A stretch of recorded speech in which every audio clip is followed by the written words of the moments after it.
এই রমজান হয়তো আমার আপনার জীবনের শেষ রমজান বন্ধু। জীবনের শেষ রমজান মনে করে রমজানের রোজা রাখতে হবে, ইবাদত বন্দেগী করতে হবে। কবরে মানুষগুলো একদিন রমজান পেয়েছিল,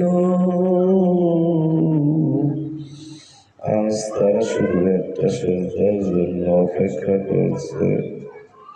রাসূলুল্লাহ সাল্লাল্লাহু আলাইহি ওয়াসাল্লাম বলেন, মান সামা রমাদান ঈমানান ওয়া ইহতিসাবা, যে ইমানদার সওয়াবের আশায় রোজা রাখবে তার আগের গুনাহ মাফ করে দেওয়া হবে।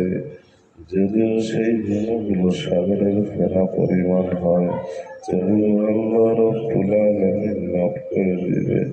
সুতরাং এই রমজানটা হাতছাড়া করো না বন্ধু।